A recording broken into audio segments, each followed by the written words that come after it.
नमः शिवाय। सभी भक्तों को जय श्री राम। आज का विषय है कि सिद्धि करते हुए हमें किस चीज़ का विशेष ध्यान रखना चाहिए। देखो, आप जब भी सिद्धि साधना करना चाहते हैं तो चाहे वह माता मदन की हो, माता महाकाली की हो, या श्री हनुमान जी की हो, या अन्य किसी भी शक्ति की साधना हो, सिद्धि हो, या किसी जिन जिन्नात की हो, भूत प्रेत की हो, किसी की भी साधना कर रहे हो, तो उससे पहले जो मैं आपको बता रहा हूँ इस चीज़ का विशेष ध्यान रखना होगा। और ये ऐसे पॉइंट हैं जो आपको अच्छे से अच्छे पहुँचे हुए गुरु भी नहीं बताएंगे और आप इनमें बाद में फंस जाओगे। मैं बिल्कुल सत्य बात बता रहा हूँ। मैंने ऐसे हजारों केस देखता हूँ जिनकी इस तरह की समस्याएं बनी हुई हैं और वो बाद में इतने परेशान हैं बहुत ज़्यादा। तो कोई भी साधना करने से पहले बहुत सारी चीज़ों को, वीडियो को, बहुत सारे गुरुओं के उनके अनुभव को समझो पहले, तब जाकर साधना के विषय में आगे बढ़ना चाहिए। बात वो छोटी छोटी है लेकिन इनका विशेष ध्यान रखना होता है और ध्यान ना रखने पे बाद में बहुत बड़ी समस्या का सामना करना पड़ता है। जैसे कि समझो मैं क्या कहना चाह रहा हूँ। आपके घर में बहुत गहरी बात है, ध्यान से समझना, बड़े से बड़े गुरु भी ये चीज़ें नहीं बताएगा आपको जो मैं गूढ़ रहस्य आपको बता रहा हूँ। इसीलिए बता रहा हूँ कि हमारा जो हिंदू समाज है वह इन गलत तरीके से चलकर कोई चीज़ प्राप्त होता नहीं है, और जब प्राप्त होता नहीं तो वह क्या करता है, भक्ति से विमुख हो जाता है। मेरा उद्देश्य ये है कि मैं भक्ति लाइन पर सभी हिंदू समाज का उद्धार हो सके, भक्ति लाइन पर आगे बढ़ सके, सही सिद्धि, सही चीज़ें उन्हें, ईश्वर का ज्ञान, ईश्वर का सानिध्य, ईश्वर का हो सके, ताकि वो ईश्वर का एहसास कर उनकी भक्ति कर सके और अपने जीवन को इस आत्मा का उद्धार कर सके। तो कहने का तात्पर्य यह है कि मान लिया आपके घर में माता बसंती पूजी जाती है, या फिर आपके घर में गुड़गांव शीतला मसानी पूजी जाती है, और आपने मेरी या अन्य किसी की भी वीडियो देखी और उसमें आपने देखा कि माता मदन की साधना है, बहुत अच्छी साधना है, ये शक्ति ये भी कर देती है, वो भी कर देती है, ये बड़ी बड़ी शक्तियों को रोक देती है।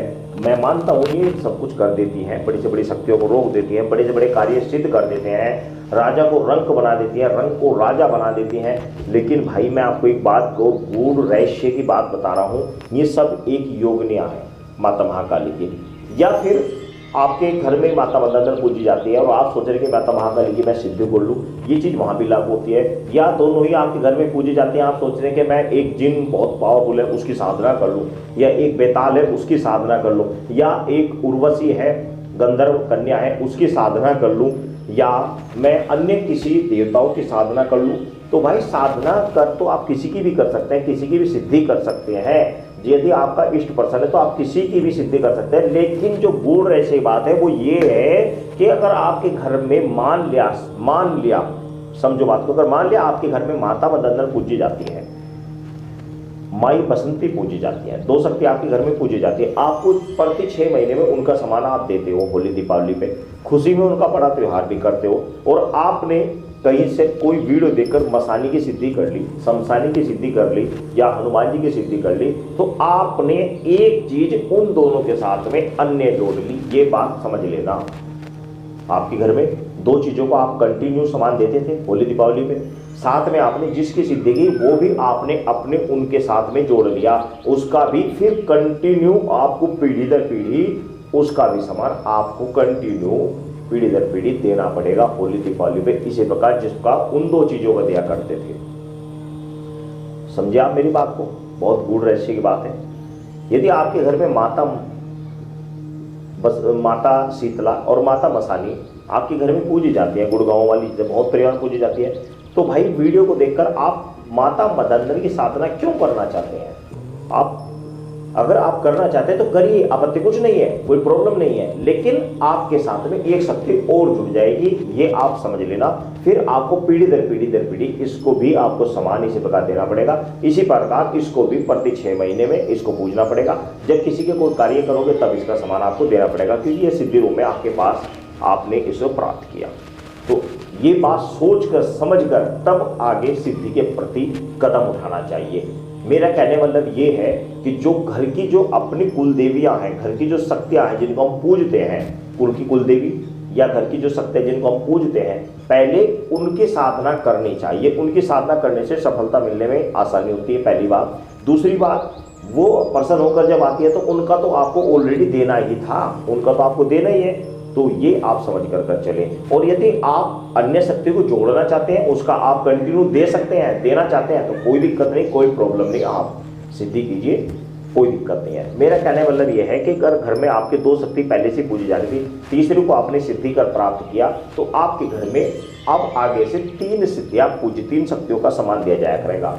मेरा कहने का तात्पर्य ये है। और अगर आप चौथी की करोगे तो चौथी का भी दिया जाया करेगा। फिर आपने 4 जोड़ ली, आप 5वीं करोगे तो 5 हो गई, 5 शक्तियों का आपको कंटिन्यू सामान दिया जाया करेगा। तो ये होता है, जितनी भी सिद्धियां आप करोगे उतनी ही आपके परिवार में उतनी शक्तियां आपके साथ जुड़ जाएंगी। फिर कंटिन्यू उन सभी का आपको होली दिवाली में सामान देना पड़ा करेगा। सामान वो ही दिया जाएगा जिस पर आप शक्ति को सेट करोगे, जिस पर शक्ति को आप कहोगे कि माता मैं आपको ये दे पाऊंगा, और माता उस पर प्रसन्न हो जाएगी, तो वही सामान आपको कंटिन्यू फिर पीढ़ी दर पीढ़ी देना होगा।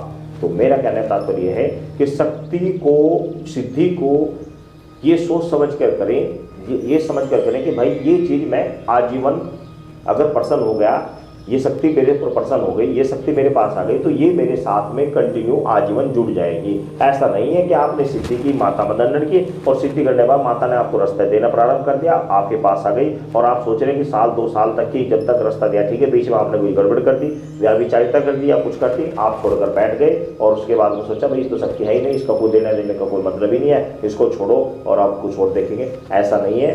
जिस दिन शक्ति एक बार सिद्ध होने के बाद में वह कभी किसी के पास से कहीं भी नहीं जाती, सिर्फ पीछा मार देती है, पीछे हट जाती है, उसको उसके हाथ पर छोड़ देती है, लेकिन उसका सामान कंटिन्यू देना पड़ता है। ये सिद्धि का गुण ऐसे चीज को विशेष समझकर, सोच समझकर कदम उठाए। जैसे कि मेरे घर में जो शक्तियाँ थी, उन शक्तियों के अलावा जो मैंने अन्य शक्तियाँ प्राप्त की, उनका मुझे कंटिन्यू उनका भी साथ में मुझे देना पड़ता है। तो ये चीज़ विशेष ध्यान रखकर सोच समझकर आगे बढ़े। सभी भक्तों को जय श्री राम।